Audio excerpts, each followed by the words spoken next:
Hola, bienvenidos, bienvenidas nuevamente a otro episodio de Perspectiva. Soy Mariana Lee y hoy día tengo una invitada.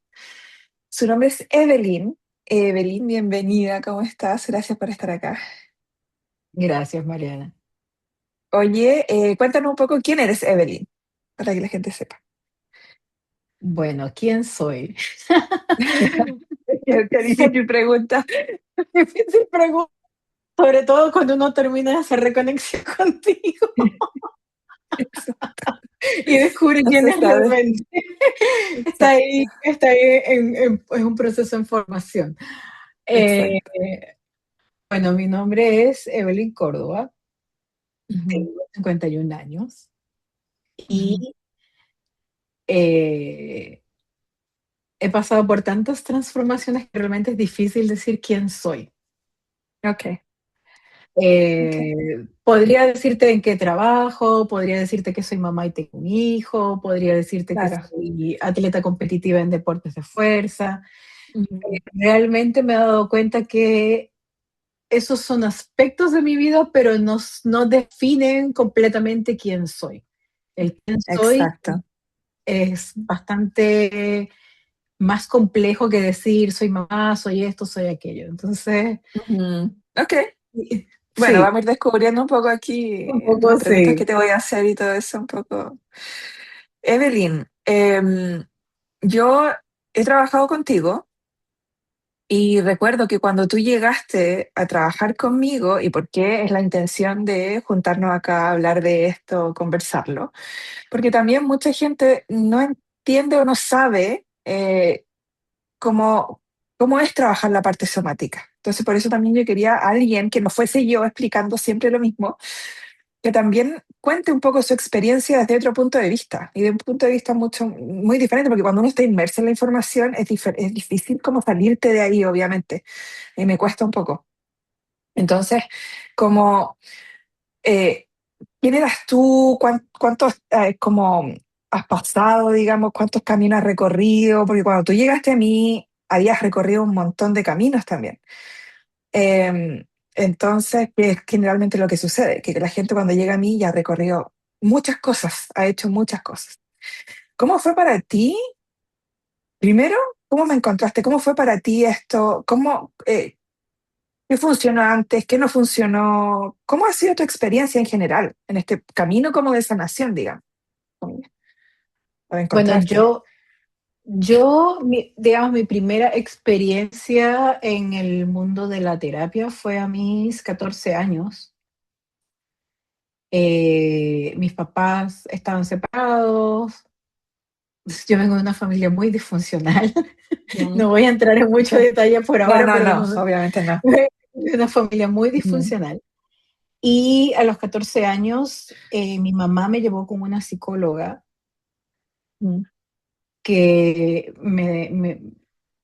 recuerdo su nombre, era muy, muy buena onda, era muy buena desde el punto de la empatía, digámoslo así.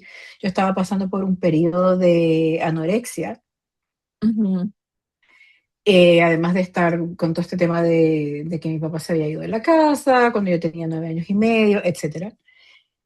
Y yo recuerdo que era mucho de ir a hablar a la sesión y ella me dejaba tareas, entonces yo iba a mi casa, trataba de hacer las tareas, pero en el ambiente en el que estaba no podía hacer mis tareas que me dejaba mi psicólogo. difícil. O las hacía, pero como veía que nada cambiaba en mi ambiente, yo decía, no tiene mucho sentido estar yendo a pasar una hora a hablar con ella, por muy buena onda que sea, ¿cachai? A esa edad tú te das cuenta de eso. Sí, sí, Wow. porque yo creo que fui cuando mucho a 5 sesiones y después yo le dije a mi mamá, mira, no me lleves más porque si tú no vas a cambiar, si mi papá no va a cambiar, si las cosas en la casa no van a cambiar, ¿para qué vamos a ir? Y además eso mi mamá trabajaba en 3 trabajos porque mi papá no era muy responsable, digamos, con pasar plata. Y yo decía, ¿para qué te vas a matar trabajando en 3 trabajos para pagarme una terapia que no va a funcionar? Exacto. Y ahí, o sea, yo dije, si nada, Mm. nada de lo que está afuera afectándome va a cambiar, yo no voy a ir a sentarme a hacer lo mismo que ir a hablar, bueno, me siento así, bueno, ya dame mis tareas y no tiene sentido. Ujú, Y después de eso, mis otras experiencias han sido con psiquiatras ujú, para tratar, después de un divorcio y de perder a un embarazo, yo entré en una depresión súper profunda, entré en otra anorexia también, ujú. y psicólogo me derivaron con psiquiatra, pero fue la psiquiatra, porque era mujer, la primera consulta lo que me dijo fue, entonces te voy a recetar este antidepresivo y esta otra cosa, y yo, pero es que yo no quiero primero ver medicamentos, yo quiero primero entender qué es lo que me está pasando a mí. Y la Mm, respuesta fue, no, necesitas primero calmarte y después vemos la parte de qué es lo que te está pasando. Y ahí no fui más, porque yo como ahí quedé. estabilizarte, básicamente, claro. Sí, Sí, generalmente hacen eso, estabilización. Ok. pero honestamente, Mariana, yo no sentía que mi vida estaba en riesgo como para tomar fármacos. Claro. ¿Te sentías como Eh, desesperanzada, quizás? sí, quizás yo creo que o sea, yo creo que la preocupación de mi familia era más por el tema de la anorexia que por estar en un cuadro depresivo, ¿no?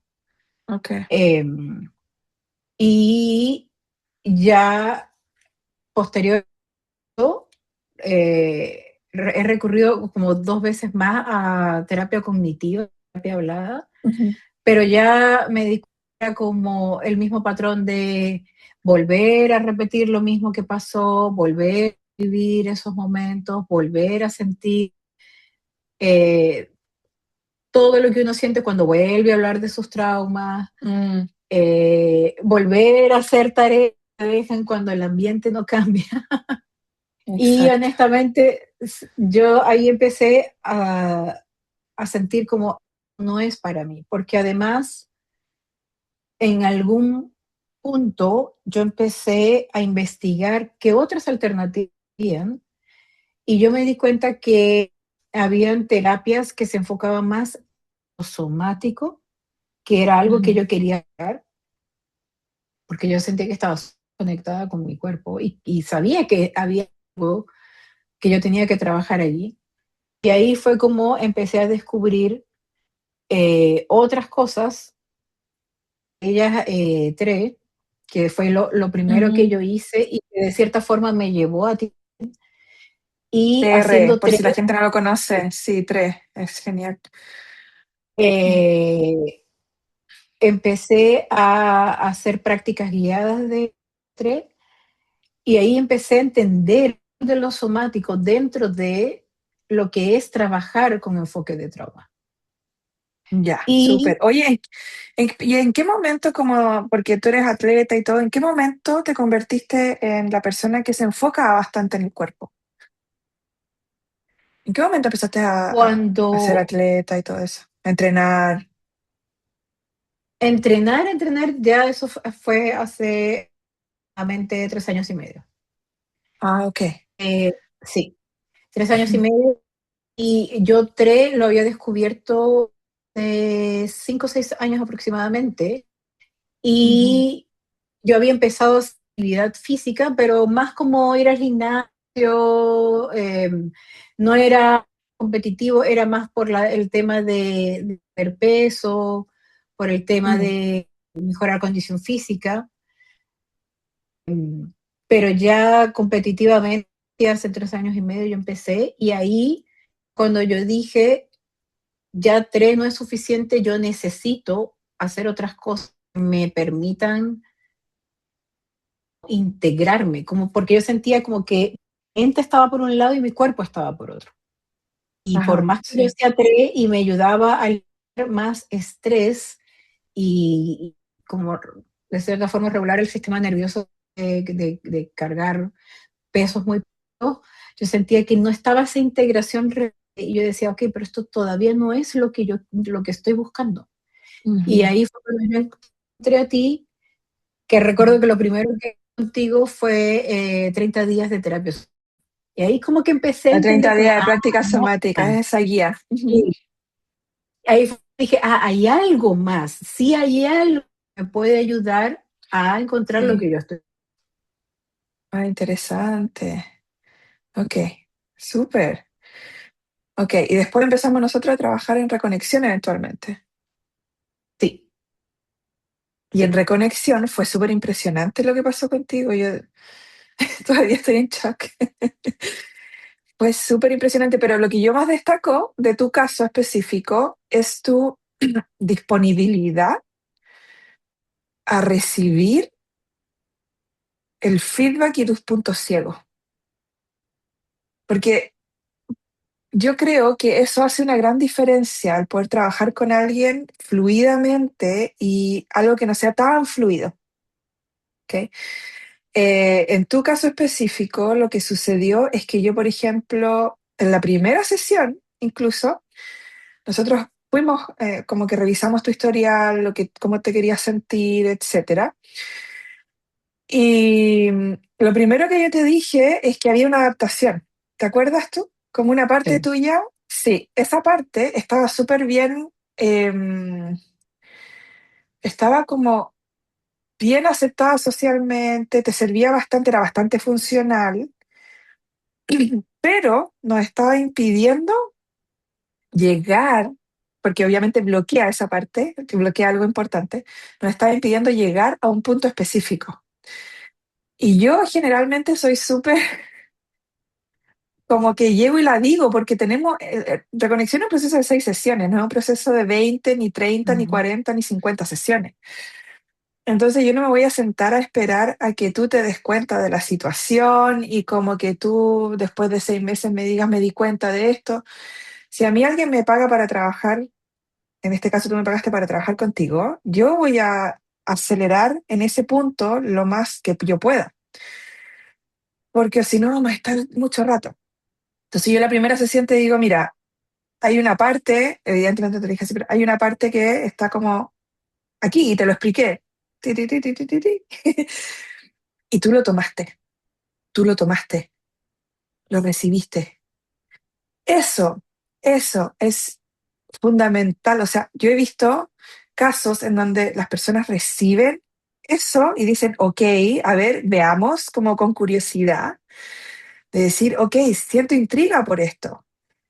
Donde se ve como que la persona se pregunta y dice, ya, ¿y qué puedo hacer? Yo me acuerdo que tú me hiciste preguntas.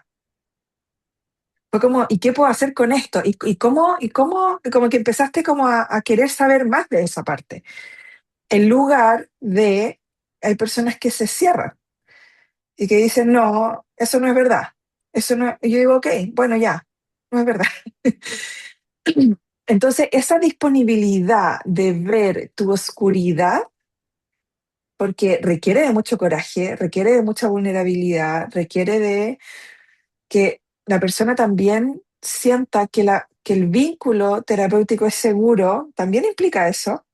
Ahora, ahí también viene otra parte, que si alguien tiene mucho trauma vincular, incluso el vínculo terapéutico no se va a sentir, incluso cuando el terapeuta sea seguro o segura, incluso cuando el contexto sea seguro o seguro, la persona siempre va a estar tratando como de protegerse o defenderse, que sea otra cosa. Pero para mí fue súper importante cuando tú recibiste eso en la primera sesión, yo dije, vamos a volar. Yo sé de inmediato, ahí, cuando yo lanzo una bola, si la persona me la recibe y la agarra y la investiga, en lugar de no querer tomarla, eso es definitorio para cómo se va a ver el proceso generalmente. Y por lo mismo también yo le digo a la gente, no empujen a la gente que ustedes conocen a venir a sesiones conmigo, porque primero es un proceso súper profundo y fuerte, no es Sí. liviano. Y la persona tiene que estar completamente disponible a trabajar en equipo y hacer esto, como estas devoluciones y estas cosas. Porque me acuerdo que después de esa primera sesión, la segunda sesión fue impresionante. La tercera tú te diste una vuelta, pero increíble. En la tercera, segunda y tercera sesión ya era otra vida la que tenías tú. Me acuerdo, sí. Sí, Oye, ¿y sí. cómo se sentido para ti? También, o sea, esa es una pregunta que tengo yo como coach somática, como educadora somática, como todo lo que soy o lo que hago. ¿Cómo se ha sentido para ti este trabajo? Porque yo puedo decir desde mi punto de vista, pero también necesito tu punto de vista como equipo, digamos, la persona que estamos trabajando juntas.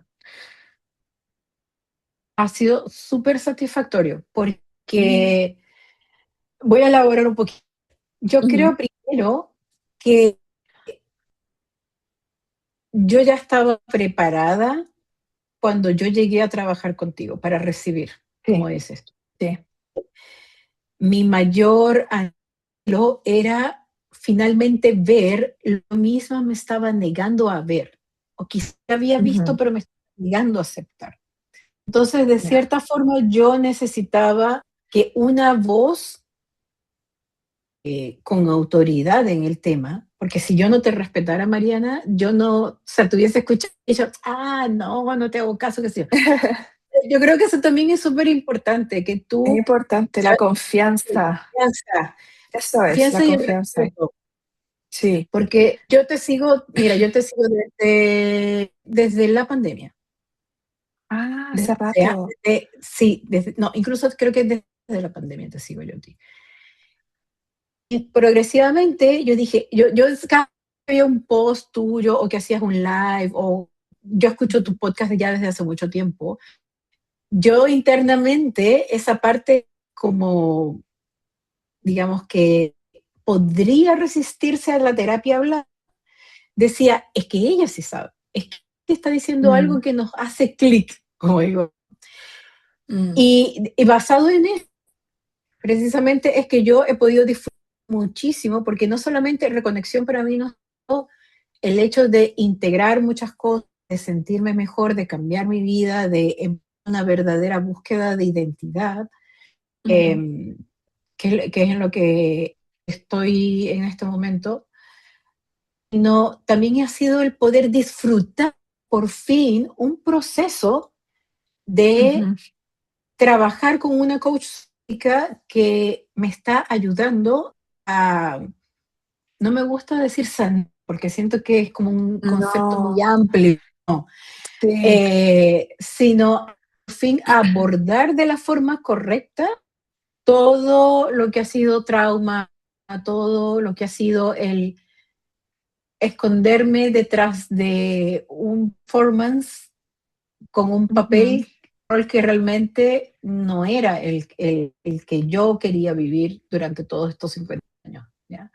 Entonces ujú, ha sido para mí reconexión y trabajar contigo ha sido súper satisfactorio porque no solamente el descubrir esas cosas, el ujú, escuchar desde una voz de respeto como estos son tus puntos ciegos y decir, entonces sí, yo no estaba equivocada, pensaba que era esto, el descubrir cosas que nunca había visto, porque eso es, yo ujú, creo que una de las cosas hermosas de trabajar contigo, Mariana, en Reconexión, es empezar a ver cosas que uno no ve, más las estás viendo desde un punto que tú te sientes seca. Que ujú. eso no me había pasado ni con los psicólogos ni con los psiquiatras. En algunos casos yo hasta me sentía atacada, incómoda, porque Lo habían culpable. voces, Ujú. culpables, exacto, habían voces que prácticamente me estaban culpando por cosas que yo decía, pero realmente no me debería sentir culpable por esto, ¿no? Exacto, Entonces, son cosas que uno no puede realmente controlar cognitivamente, son cosas que suceden, o sea, la gente que procrastina, que siente vergüenza, es el resultado de cómo trauma se mueve dentro de uno cuando no está integrado, procesado. Entonces, ese tipo de cosas generan mucha humillación, mucha vergüenza. La gente que les llaman flojos o flojas o perezosos o perezosas, porque realmente no pueden hacer más, tienen mucha fatiga, tienen, etcétera. O sea, hay muchas, muchas, muchas formas de sentirnos humillados por, e incluso profesionales de la salud que dicen, oye, pero esos doctores antiguos también como viejitos a veces como, ya, pero muévete, ya, pero hace algo, ya, pero busca trabajo, ya, pero es que a veces de verdad que es algo mayor que uno, te toma. ¿Sí? sí, y eso a mí me pasó por muchos años. O sea, yo, de periodos de anorexia, yo después, eh, hace 4 años, yo llegué a pesar 98 kilos y yo mido un metro Ujú, 57. claro.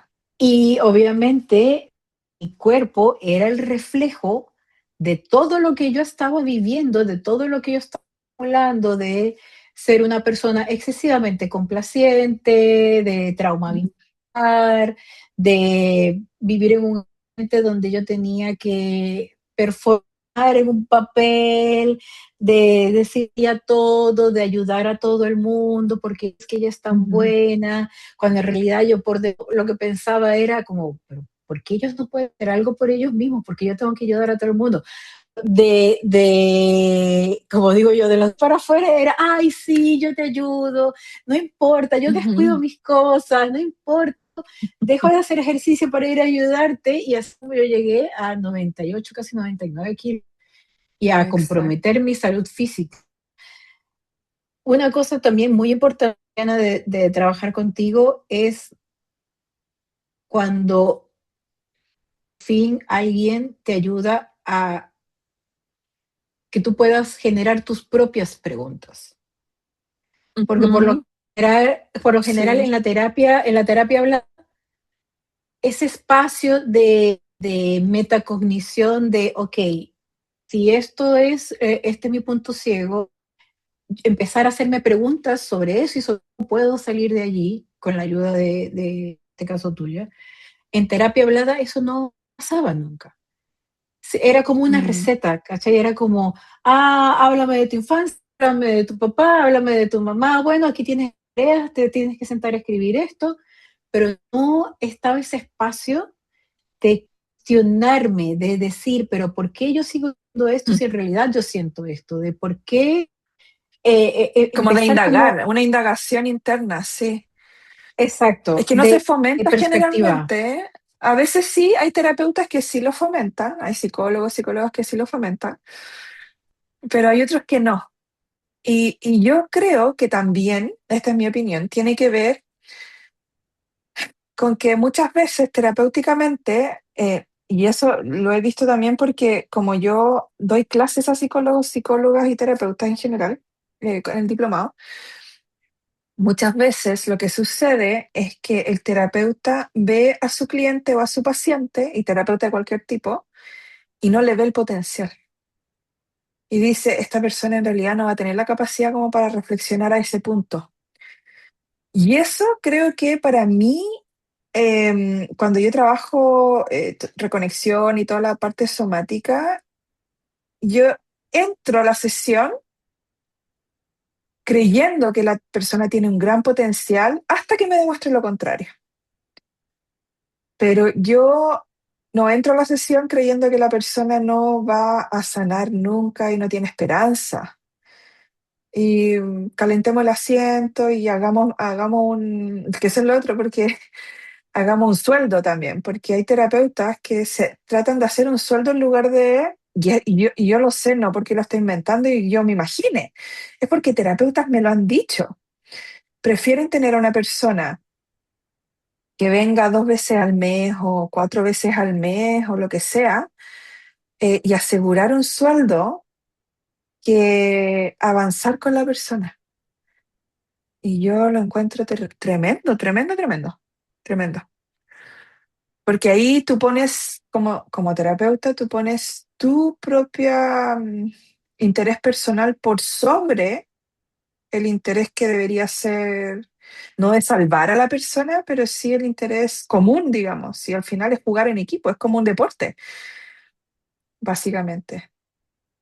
Sí, Sí, interesante. sí, sí, eso por lo Hoy, menos yo lo he vivido en terapia hablada. Yo tuve una y- psicóloga que literal me sentaba, estaba en un momento súper terrible y yo me sentaba a hablar llorando y ella literal, Mariana, estaba en su computador escribiendo y de vez en cuando se volteaba a mirarme, ¿y qué pasó después?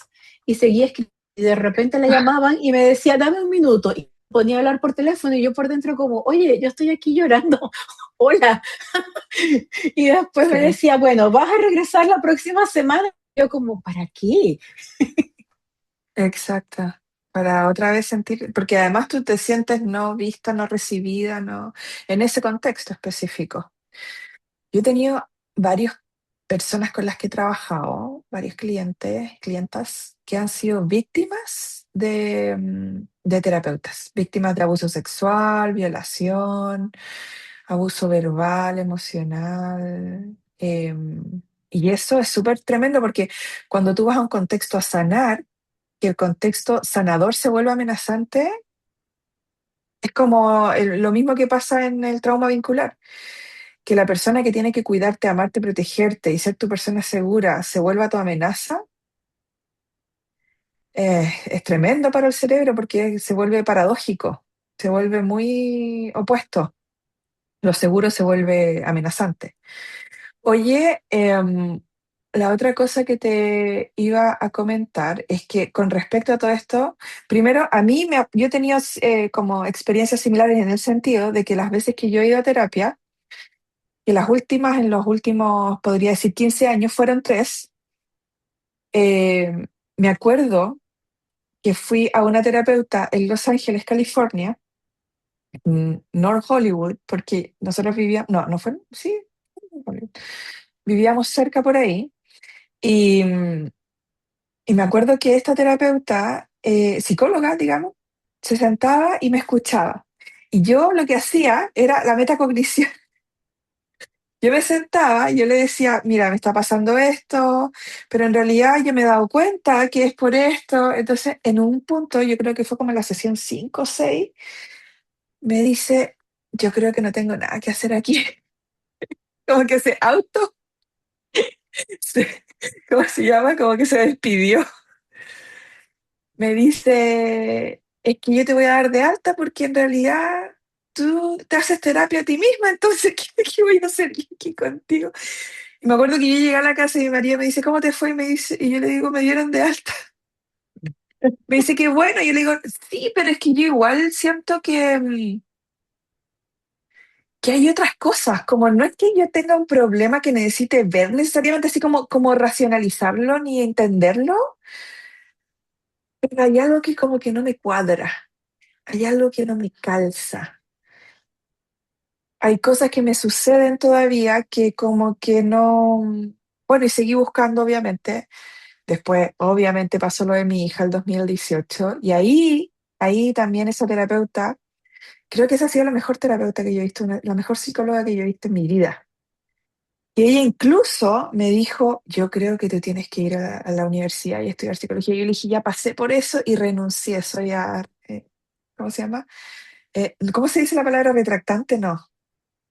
La persona Eh, ¿cómo se llama? Se me olvidó la palabra. Bueno, cuando uno renuncia. allá. No, le dije, ya transité ese camino, renuncié en la mitad por indignación a lo retrógrado, pero voy a encontrar otro camino. Y ella fue la que me hizo terapia MDR en ese momento, pero ella me hizo 3 sesiones de MDR, pero me lo hizo bien, digamos. O sea, yo creo que nunca he visto a otro terapeuta hacer MDR de esa forma. Y adiós, estrés postraumático complejo para mí. Y ahí yo dije, ¿qué hizo esta persona? Y ahí ella me explicó. Me dijo, en realidad lo que estamos haciendo es trabajando de forma somática. Y ahí yo dije, ¿qué es eso? Y empecé a indagar, indagar, indagar, o sea, esta cosa, ¿qué brujería es esta? Y ahí empecé a darme cuenta que el cuerpo guarda el secreto más bien cuidado y la sabiduría más profunda. Y ahí ya me empecé a dar cuenta, bueno, y yo igual trabajé con atletas y personas que habían hecho deporte. Y un cerebro que ha hecho deporte es un cerebro completamente diferente a un cerebro sedentario, pero extremadamente diferente. Y yo empecé a darme cuenta, por ejemplo, independiente de que las personas de alto rendimiento tienen protectores súper firmes y súper exitosos, la forma en que procesa somáticamente es otro nivel. Es mucho más rápido, mucho más fluido. Incluso no gente que sean atletas ni de alto rendimiento, o sea, la gente que hace deporte, ya sea salir a correr, ir al gimnasio un poco, caminar, tienen una gran diferencia con los cerebros sedentarios. Los cerebros sedentarios les cuesta todo mucho más, se demora mucho más, el sistema nervioso se demora mucho más, mucho más complejo. Entonces y los cerebros creativos, los cerebros artistas, que tienen desarrollado la parte artística, ya sea musical, arte, también tienen una ventaja. Entonces, si pueden desarrollar, la gente que nos está escuchando, alguna cosa así artística o empezar a hacer alguna, muévanse un poco, eso les va a ayudar muchísimo. ¿Cómo lo has visto tú en tu camino en general? Mira, ahí voy a sacar un arma. O mejor, voy a sacar una herramienta de mi caja de herramientas. Porque algo que mucha gente no sabe sobre Ujú, mí es que yo, a pesar de haber estudiado economía, ujú, o sea, mi major fue en economía, mi minor fue en logística, y tener una mente altísimamente analítica, ujú, yo en algún punto de mi carrera, yo te estoy hablando de mi carrera como investigadora universitaria, decidí aplicar a un programa de formación de investigadores élite en genética humana y enfermedades crónicas. El interesante. Columbia University in the City of New York. Y lo primero que yo les dije a ellos cuando fui a aplicar fue, ¿ustedes creen que yo como economista tengo oportunidad? Y ellos me dijeron, sí, porque tú tienes las capacidades cognitivas para poder aprender lo que tú quieras, solo si tú quieres. Y así fue, Ujú, Mariana, como yo pasé 4, casi 5 años trabajando, e investigando y publicando artículos científicos en un laboratorio de neurociencias. Aprendí de ujú, genética humana, aprendí de biología molecular, aprendí el cerebro, diseccioné ujú, cerebros, tuve cerebros ujú. humanos, aprendí la Fascinante. arquitectura del cerebro. Y ahí es donde yo comprendí que realmente si uno trabaja este tipo de cosas solo desde lo cognitivo y no involucra la biología que conlleva el trauma, estás perdiendo tu tiempo, tu plata y te estás retraumatizando. Totalmente, totalmente.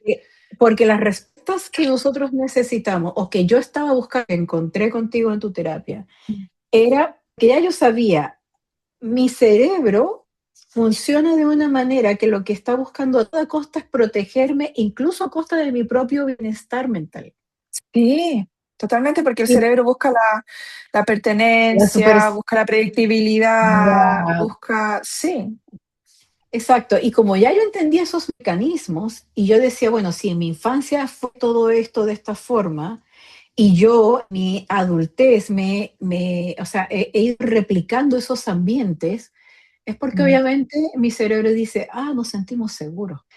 Pero exacto, familiar. el familiar, exacto, pero el cuerpo, en realidad, lo que estaba gritando era, espérate, pero el cerebro puede decir esto familiar, pero nosotros no nos sentimos seguros y por eso estamos reaccionando de esta forma.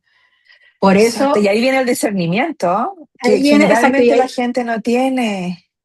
exacto, pero ¿sabes cuándo vi ese aha moment? Ujú, Cuando yo empecé a practicar ujú, deportes de fuerza, yo me di cuenta, yo empecé, ahí tuve que integrarme con mi cuerpo, porque tú te estás poniendo una barra cargada, en mi caso, con más de 100 kilos encima. ujú. Es, si lo vemos objetivamente, es un riesgo vital. Entonces Sí, yo decía, ¿cómo mi cuerpo se siente extremadamente seguro cargando una barra con más de 120 kilos y es como si nada, aquí no pasa nada, el cuerpo está seguro? Y cuando yo estoy con esta persona, mi cuerpo se siente extremadamente inseguro. o ¿Por qué sea, una reacciona persona así? es más amenazante que una barra de 100 kilos. Entonces ahí era donde yo decía, Exacto, el cuerpo está diciendo algo que yo necesito encontrar a un tipo de terapia que me ayude a entender por qué en exacto, un ambiente, esos tipo de procesos. Ujú, exacto, en un ambiente determinado, yo reacciono, mi cuerpo se siente seguro, que eso también es importante, Mariana. Yo creo que una persona que tome este tipo de terapia debe tener al menos, voy a hablar solamente de mi experiencia, ojo, al menos un tipo de conciencia corporal de propiocepción Sí. Porque ya yo, cuando yo llegué contigo, ya yo sabía y ya había sentido cómo se sentía el miedo en mi cuerpo. Ya sabía en qué parte de mi cuerpo se acumulaba el miedo, cómo se sentía a nivel sensorial, ya sabía cómo se sentía la ansiedad, ya sabía cómo se sentía la seguridad. Y por eso Mm. yo empecé a decir, oye, pero seguir hablando de lo mismo no me sirve, yo necesito algo que vaya Sí, más desde es que lo lo que pasó biológico. contigo es que tú ya tenías contraste. Cuando un cerebro tiene contraste, cuando dice, ok, ya sé cómo se siente la seguridad, pero también ya sé cómo se siente la inseguridad y la amenaza, un cerebro con contraste es mucho más fácil de poder procesar absolutamente todo.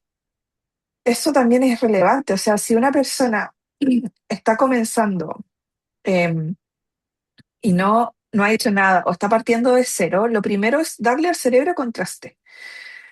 Y una de las cosas que uno puede partir es con temperatura, con contraste de texturas, con contraste de experiencias, generar para uno mismo experiencias contrastantes. O sea, si yo estoy en un ambiente desafiante, ¿qué puedo vivir por corto tiempo en forma pequeña? Digamos, no estamos buscando un día entero, sino que dosificado, que sea diferente a lo que estoy viviendo. Y esto me lleva, disculpa que te interrumpa, en esto me lleva al momento de contraste que yo viví en mi vida, el primero que yo recuerdo. Yo tenía 6 años, debo haber tenido, entre 5 y 6 años. Yo me acuerdo, pero así clarísimo, que yo a esa edad, perdón, nunca había como visto cómo vivían otras familias. O sea, siempre estaba en mi mismo ambiente. Yo crecí siendo hija única y en un ambiente, en un contexto de puros adultos. Y puros adultos amargados, no eran adultos felices, ¿ok? Ninguno era un adulto feliz, todos eran así como muy...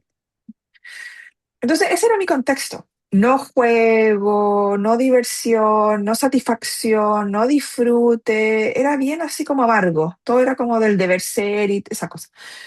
Y yo me acuerdo que una vecina eh, me invitó un día domingo a la casa de su abuelita, que yo vivía en Santiago en ese momento y su abuelita vivía en Buin.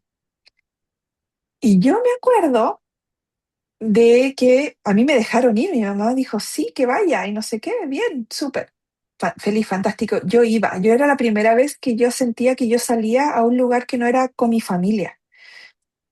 Entonces yo iba en ese vehículo, en la parte de atrás, con mi vecina, con mi amiguita, con su familia, y yo recuerdo que los papás se reían, tiraban tallas, como que era muy así como... Ella tenía un hermano además. Yo nunca había visto esa dinámica de tener hermanos. Para mí todo eso era tremendamente opuesto, nuevo. Y yo me acuerdo que en ese momento, mirando por la ventana en ese vehículo, porque me acuerdo incluso donde iba sentada, me acuerdo incluso, porque yo después he pasado ese puente, he pasado eso, y me he acordado, me acuerdo de que mi pensamiento de metacognición fue, se puede vivir cosas diferentes. Qué impresionante. Y ahí me dio como un choque, así como que me impresionó todo. De ese momento en adelante, mi vida nunca fue igual. Empecé a buscar lo diferente. Porque yo dije, o sea, esto no es todo. La vida no es así necesariamente. Hay otras formas. Y ahí empezó como mi camino de búsqueda, búsqueda, búsqueda, búsqueda de cómo se puede vivir de otra forma, cómo se puede vivir de otra forma, qué otras formas hay. Eh, Creo que ese fue el momento en que cambió todo para mí, todo, mi existencia completa. Ahí entré en este camino. Pero eso es muy importante. Para mí fue la vida me lo entregó, o sea, fue que me invitaron y que yo experimenté algo, pero ¿cómo nos podemos poner en esos contextos diferentes?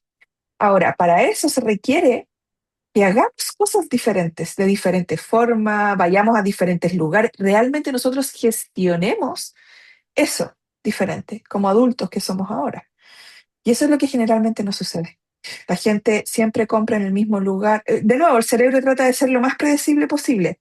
Que Sí. claro, por un lado te genera satisfacción, te genera seguridad, pero por otro lado te mantiene en el mismo contexto y en la misma realidad. haber migrado, que quizás para ti también, porque las dos somos migrantes, haber migrado para mí fue haber hecho eso, haberme sacado de mi contexto regular y cotidiano y familiar y ponerme en un contexto completamente diferente, también hizo que se me generaran nuevas neurovías con respecto a las posibilidades y las oportunidades. Las oportunidades se generan cuando uno tiene más posibilidades en su cerebro. Entonces, ¿cuántas posibilidades estamos creando para nosotros en el día a día, digamos, de hacer algo de diferente forma? Incluso lavarnos los dientes con otra mano, con la otra mano. Ya es una posibilidad diferente para el cerebro. Entonces, un cerebro que se empieza a acostumbrar a cosas diferentes, opuestas y a posibilidades, es un cerebro que va a llegar demasiado lejos, va a llegar súper lejos, por lo menos más lejos de lo que ya está. Esa es la clave. Mucha gente me pregunta cuál es la clave. Por ahí va. Creo que eso es lo que tú hiciste también. Y ahí, mira, una de las cosas, estoy hablando más desde el punto de la neurociencia y de lo Sí. que yo además empecé a trabajar con enfermedades neurodegenerativas, Alzheimer, Parkinson, etcétera. Ujú. Las cosas que uno trabaja como prevención y que trabaja también en la rehabilitación de con este tipo de enfermedades es precisamente lavarse los dientes con la mano opuesta y no la dominante, dibujar con la mano opuesta y no la dominante, escribir. Si te vas a ir a tu casa desde un sitio a Toma otra otro, que vía, habitualmente un lo haces, lugar toma diferente. otra vía. Ujú. Uno de eso le dice a los pacientes, sorprende a tu cerebro lo más frecuente posible, porque eso Exacto, y como que precisamente se dé va. cuenta que no está pasando nada malo después de eso. Exactamente, que llegaste igual a tu casa Llegaste seguro, que igual, sí. exacto, que igual te cepillas los dientes y no se te cayó ningún diente después de Sí, eso, exacto.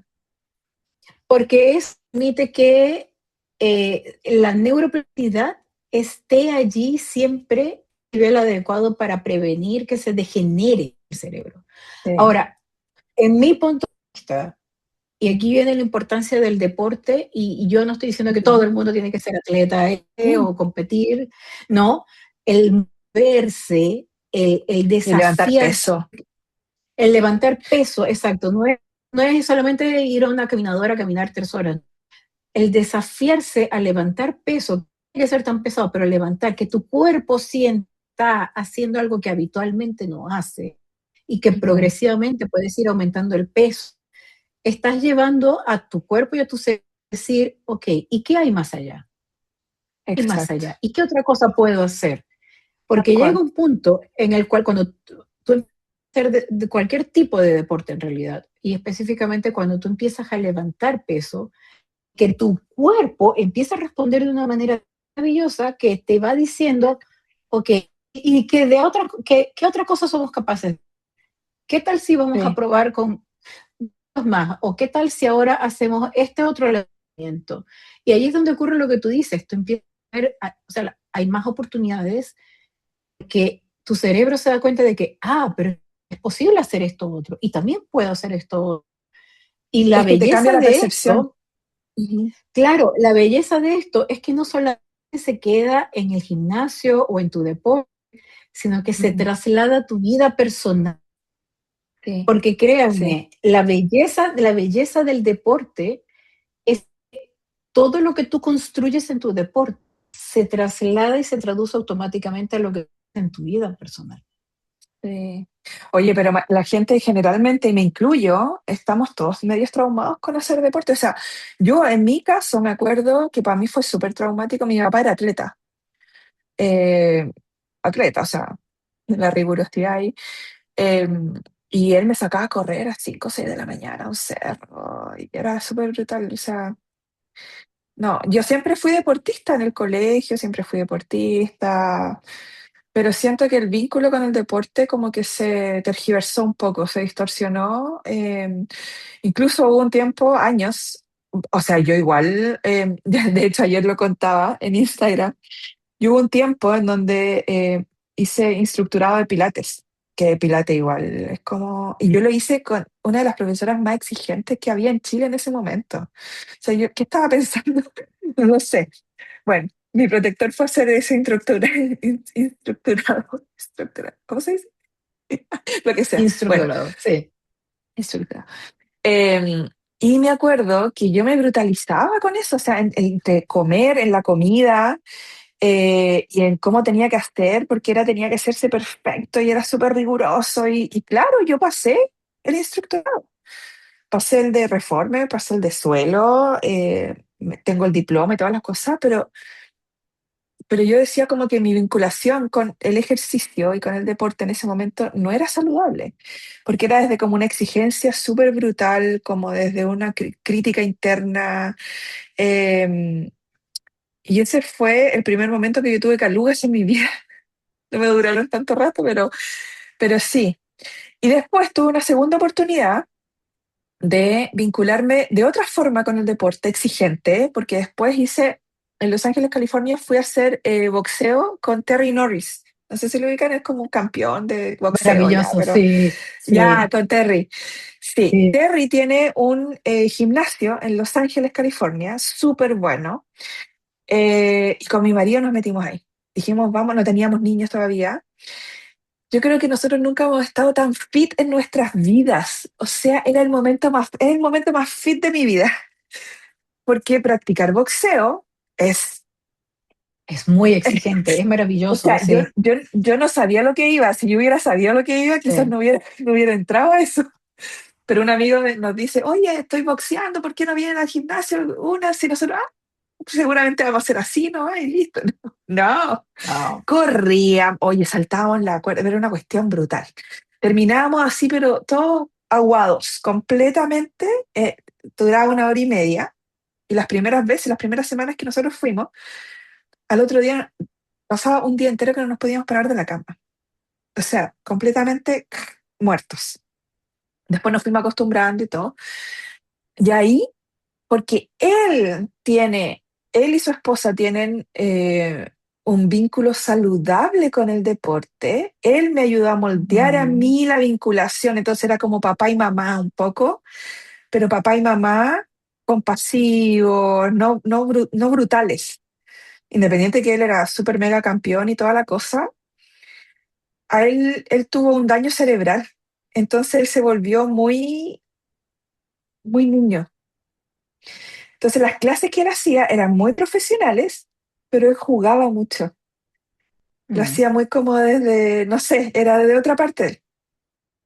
Entonces ahí yo pude como resignificar mi vínculo con el deporte. Ahí, como con el deporte más exitoso, exigente y exitoso. Gente, sí. Sí. Ahí, mira, ahí dices algo súper importante, Mariana, porque uno, el deporte, yo tengo una pregunta personal, el deporte construye, no destruye. Cuando yo Exacto. escucho a un coach que dice, aquí se destruir el cuerpo, automáticamente yo digo, el coach no está bien. No, no, gracias. Ah, Adiós. ok, adiós. Lo que dice es súper importante porque, ¿no?, antes de hacer reconexión, es de trabajar todo este trauma vincular, las cosas. Yo trabajé con dos senadores que me retraumatizaban. Mm, ujú. Incluso en la parte nutricional también estuve traumatizada. Porque Ah, sí, me acuerdo. escogía a las réplicas de mamá y papá. Exacto. Que eran, apretaban, exigían. Trataban, exacto, exigían, que culpaban, que decían, ay, es Ujú. que no bajas de peso, tú no haces esto, ay, es que tú no logras hacer este peso o levantar esto porque es que tú eres floja, o es que tú no sé qué. Es lo mismo palabras que usaban mis padres cuando a mí algo no me salía. Cuando yo trabajo reconexión, cuando yo empiezo a ver el de otra forma, cuando empiezo a darme cuenta de, Me ah, acuerdo este de es mi eso. punto ciego y todo Eso fue esto. en la sesión número 2, ese tema Dos, del pie, exacto. sí, del entrenamiento. Y esto puede parecer mágico, pero a partir de esa sesión 2 yo entré a la entrenadora que realmente me está llevando a ir a disfrutar el deporte, trabaja desde lo lúdico también, a pesar de que tengo una adulta de 51 años. Y ahí es donde yo me doy cuenta que ahora las personas que yo permito que me rodeen son personas que me ayudan a construirme y no a autodestruirme, pasaba Exacto. anteriormente. Y por eso creo que también es importante cuando uno escoger hacer una actividad física, preguntarse por qué escogí a esta persona para que me guíe por esta actividad física. Esta Ujú, persona me exacto. recuerda a la persona que gatillea mi alma o es una persona que me hace sentir segura. Porque eso también Exacto. O es sea, importante. trae a tu crítica interna o trae a la parte que siente más curiosidad, que es más amorosa en ti. ¿Cuál de las dos? Ujú, Exacto. exacto. Y, Pero eso y, y también va ahora en mi contra equipo, de la cultura deportiva, igual en cierto punto. sí, pero no, porque, mira, te voy a traer el caso de Alisa. Alisa Liu Ah, vivió sí, con... El caso de ella es súper extremo. Su sí, papá la tuvo con un vientre alquiler. El sí, sí, papá sí, leí toda su historia. Ujú, ha criado me sus hijos encanta él. solo. El papá Sí, es chino, tanto ujú. culturalmente ha sido Emigró. súper exigente con sus hijos. ¿Ya? Sí, Y estoy casada con un chino, lo, dímelo a mí. no sé, bueno, Ha sido de construcción claro, de todo el imperio. exacto. Y el tema es que Alisa Liu, la super exigencia de su padre y que estuvo controlada hasta en lo más mínimo, en lo que comía, vestía, quiénes eran sus entrenadores, su papá absolutamente toda su vida atlética. Ella Sí, obviamente rompió récords y se convirtió en la persona más joven en ganar un campeonato, bla, bla, bla. Pero hay un punto en que ella dice, oye, yo no quiero seguir viviendo así, esta no soy yo, se retira del deporte súper joven y cuando ella sí, decide regresar, ella le dice a su papá, tú no vas a controlar mi vida ni vas a controlar mi carrera claro. deportiva. Voy a Ella regresar en escogió mis términos. términos, Sí, exactamente. Y yo creo que esa voz, no solamente Alisa, esa. hay muchas más atletas y fíjate que coincidencialmente son mujeres que están Mm, yendo con ese paradigma del deporte destructivo, del deporte súper riguroso, del súper sacrifícate, vomita sangre, ya no se está claro, viendo. exacto. No, No, no, ya se ve se están revelando ante esa exactamente, se están parte. revelando Mm, ante esta parte y ahí es donde yo digo, cuando la tú eres diferencia. capaz de descubrir esos puntos ciegos y eres capaz de tener el coraje de decir, ya no quiero ser paciente, ya no quiero seguir diciendo que sí cuando mi cuerpo está diciendo que no, ya quiero escuchar a mi cuerpo, quiero disfrutar lo que hago, quiero vivir desde el disfrute, Y la empiezan a ocurrir posibilidad de que estas sí cosas. se puede igual. O sea, que no es el Y que, único camino la sobreexigencia y el reventarse todo el exacto, rato. O sea, sí se porque puede. igual puedes ganar una medalla en una olimpiada, igual puedes ganar un campeonato, igual lograr tus objetivos deportivos, y esto aplica a todo Exacto. en la vida. Y ya no es binario, ya no es o te sacrificas y te revientas o eres floja o eres perezosa. No es Claro, uno o es lo que otro. Hay un espectro ahí entre medio.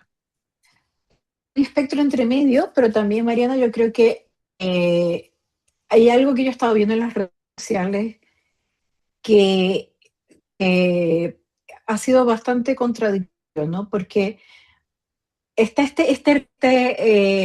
no, como que saliendo estas cosas de los estoicos.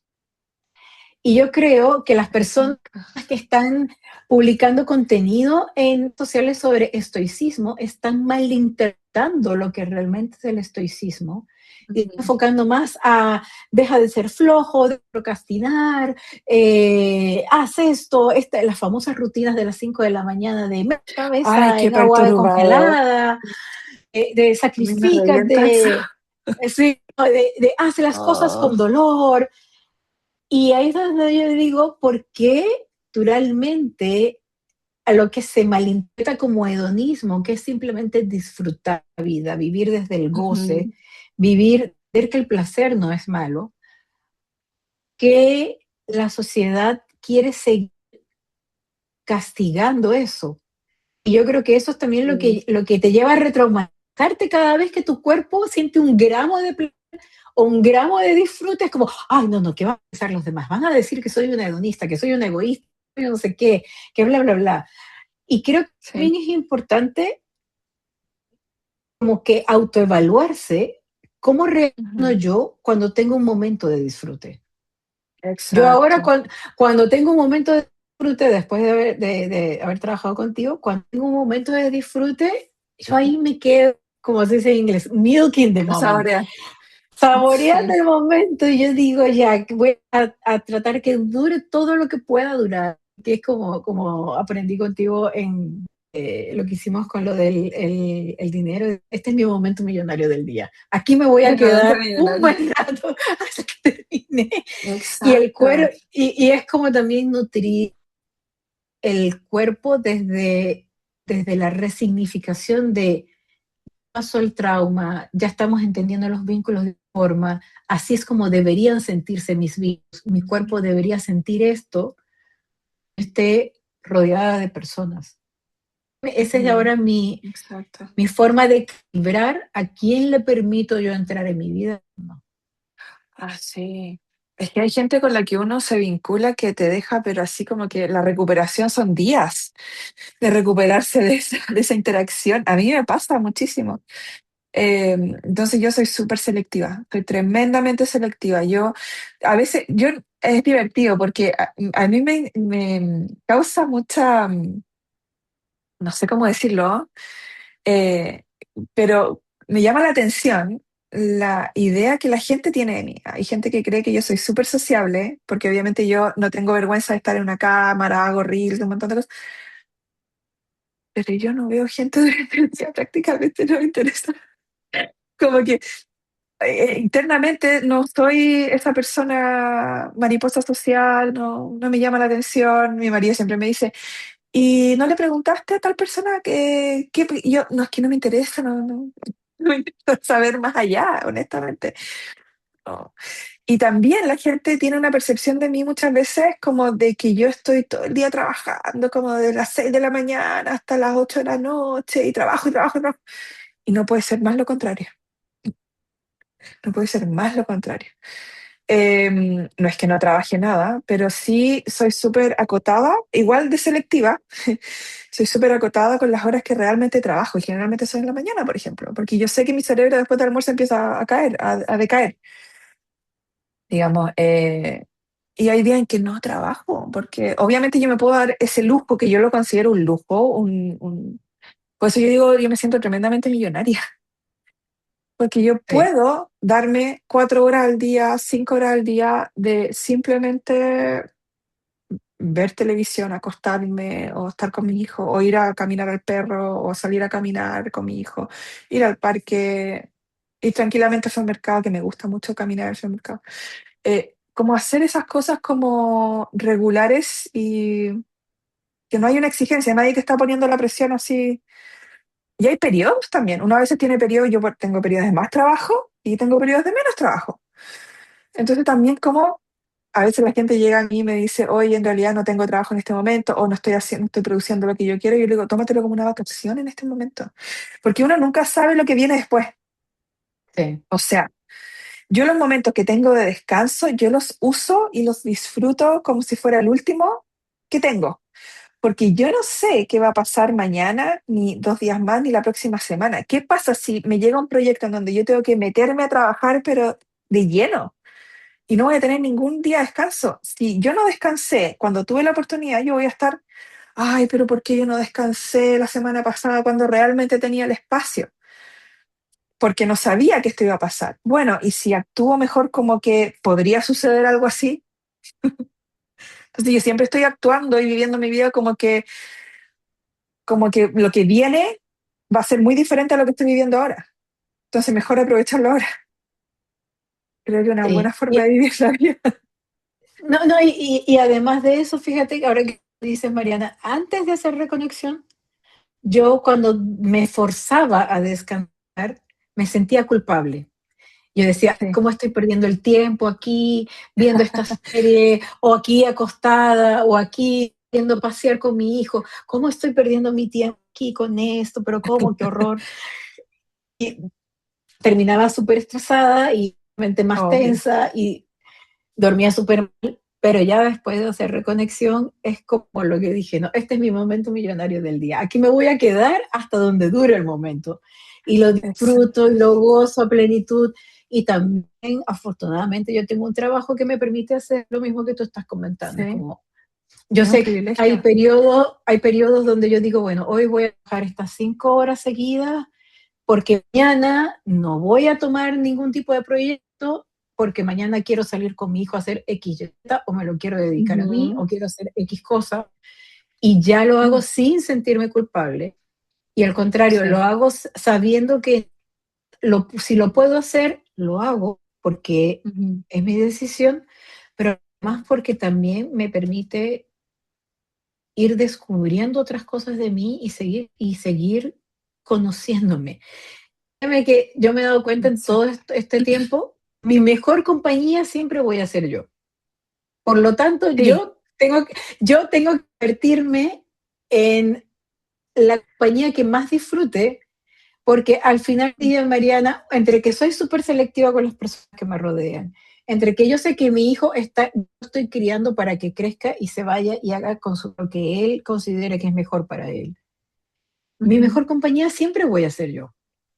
Por eso sí, yo también estos momentos de descanso los tomo se para puede estar conmigo y estar convertirme en la contigo mejor persona que pueda y no ser estar para luchando mí. contra ti constantemente, porque eso es lo que pasa Exactamente, generalmente, estamos luchando contra nosotros todo el rato. Y la gente se puede ir de tu vida y todo el mundo se puede ir, o sea, realmente todo el mundo se puede ir de tu puede vida, ir. pero la única persona que no se va a ir eres tú. Ahora, también es súper importante tener en consideración, yo todos los días me recuerdo a mí misma del privilegio que tengo de haber creado esta vida para mí, porque independiente que yo la creé, la planeé, hoy día estoy viviendo el resultado de 8 años atrás. O sea, yo 8 años atrás estaba decidiendo para hoy día. Independiente de eso, yo también tomo en consideración que haber creado mi vida es un privilegio y como que entiendo y dimensiono el, lo que significa eso. Entonces también no olvidarnos de que también esto es un privilegio y que como privilegio Sí, también hay personas que no viven esto y que dentro de esos contextos, como nunca perder de vista las otras realidades, porque siento que eso pasa generalmente. Cuando la gente empieza a vivir una vida mucho más privilegiada, pierde de vista todo lo demás. Es una cosa, no sé qué pasa, pero todo lo demás. Pero si alguien nos está escuchando en este momento y no puede vivir el contexto, evidentemente, eh, que nosotros estamos comentando, también es importante que la persona tenga bolsillos de seguridad, que le llamo yo, que son pequeños momentos en donde lo que hablábamos del contraste, de generar, sí, buscar cómo puedo generar un pequeño contraste hoy día, dónde puedo hacer algo de una forma diferente y con paciencia, de a poco, ir generando estas nuevas posibilidades. Si posibilidades se van a tener que abrir, porque es imposible que el cerebro no trabaje en eso, en contrastes y no abra posibilidades. Es así. Oye, sí. Evelyn, ha sido un placer hablar contigo hoy día. Muchas gracias por aceptar la invitación. Y ha sido un placer trabajar contigo, tu cerebro y tu sistema nervioso y tu estómago. Así que de verdad que me siento súper honrada. Em, no doy por sentado ni que compartan mis cosas como tú las compartes, ni que quieran trabajar conmigo, porque yo sé lo que toma trabajar conmigo en tema de tiempo, de dinero, de recursos, de todo realmente, de disponibilidad también a ir profundo. Entonces, cuando la gente quiere trabajar conmigo, yo realmente me siento súper honrada y súper agradecida de que vayamos cambiando el mundo un poquito a la vez. Sí. Gracias, Evelyn. ¿Algo que No, quieras gracias a decir ti, al final? Mariana. Ah, yo creo que ya dije lo suficiente, pero decir que estoy tremendamente agradecida de que tú hayas decidido tomar este camino. Que si tú Ah, te hubieses gracias. conformado con que Ah, todo sí, se podía resolver de una forma, no, sí. muchas personas no tuviésemos la oportunidad de vivir esta nueva vida que estamos viviendo gracias al trabajo que tú haces. Muchas gracias. De verdad, me siento muy, muy honrada. Voy a llorar. Gracias, Evelyn. Un Gracias, besito, que estés bien. gracias.